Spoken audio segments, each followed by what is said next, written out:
देश आज अपना 80वां स्वतंत्रता दिवस पूरे ही उत्साह और देशभक्ति के साथ मना रहा है। स्वतंत्रता दिवस पर मुख्य समारोह दिल्ली के ऐतिहासिक लाल किले पर आयोजित किया गया और इस बीच प्रधानमंत्री मोदी ने लगातार 13वीं बार लाल किले की प्राचीर से राष्ट्रीय ध्वज फहराया और देशवासियों को संबोधित किया। स्वतंत्रता दिवस समारोह की शुरुआत से पहले पीएम मोदी ने राजघाट पहुंचकर राष्ट्रपिता महात्मा गांधी को श्रद्धांजलि अर्पित की। उन्होंने राष्ट्रपिता की समाधि पर पुष्प अर्पित कर देश की आजादी के लिए संघर्ष करने वाले सेनानियों के बलिदान को नमन किया। इसके बाद प्रधानमंत्री मोदी ने लाल किले पहुंचे, जहां पर रक्षा मंत्री राजनाथ सिंह और कई वरिष्ठ अधिकारियों ने उनका स्वागत किया। गार्ड ऑफ ऑनर के साथ प्रधानमंत्री मोदी ने लाल किले की प्राचीर पर तिरंगा फहराया। ध्वजारोहण के बीच वंदे मातरम और राष्ट्रगान हुआ। साथ ही 21 तोपों की सलामी दी गई। समारोह में वायुसेना के हेलीकॉप्टर से पुष्प वर्षा भी की गई।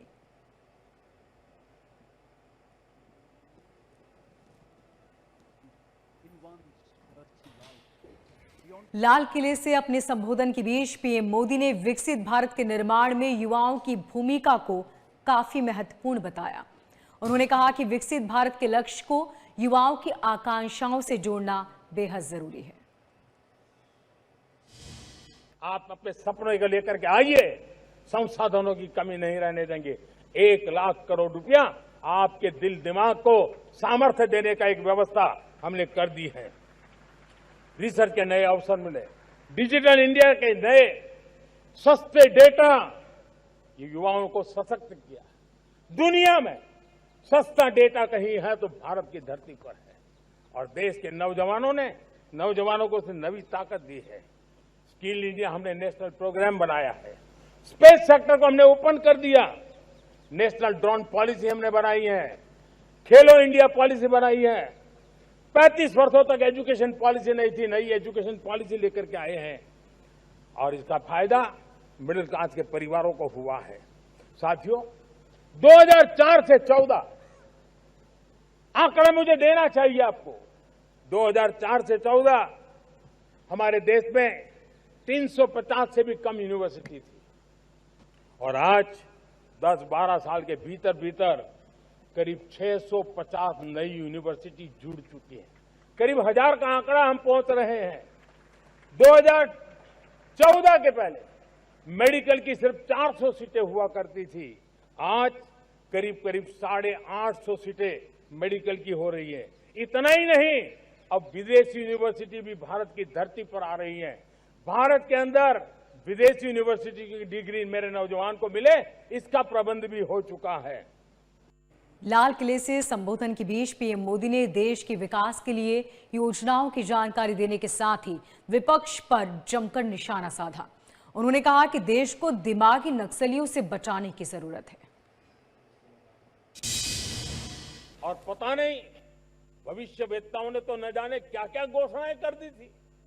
देश को डराना, देश को भयभीत रखना, देश को चिंतित रखना, इसी में कुछ लोगों को आनंद आता है। वैक्सीन नहीं मिलेगी, कोविड में लोग बचेंगे नहीं, कुछ भी नहीं होने वाला। वेस्ट एशिया का क्राइसिस आया, पेट्रोल पंप पे पेट्रोल नहीं मिलेगा, गैस नहीं मिलेगा, डीजल नहीं मिलेगा, फर्टिलाइजर नहीं मिलेगा।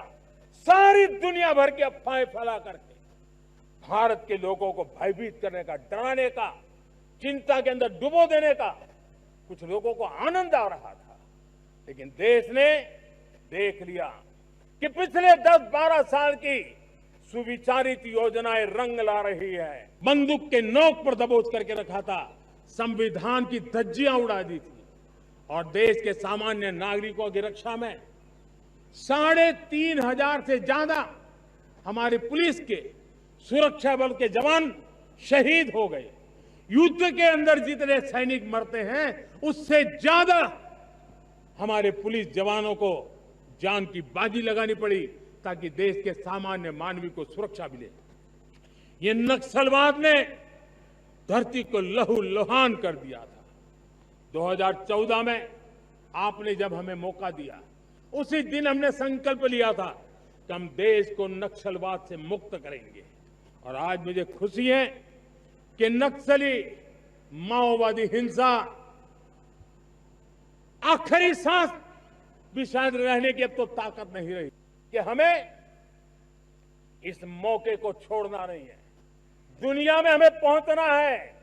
भारत के उत्पाद की हर चीज विश्व के बाजार में पहुंचे और चाहे हमारा टेक्सटाइल हो, हमारी मशीनरी हो, हमने दवाइयां हो, हमने मौका छोड़ना नहीं है। लेकिन वैश्विक जो पैरामीटर्स हैं, उस पैरामीटर को हमें पार करना होगा। हमें दुनिया से जो मिलता है उसे अच्छा देना पड़ेगा, दुनिया में जो मिलता है उसे सस्ता देना पड़ेगा।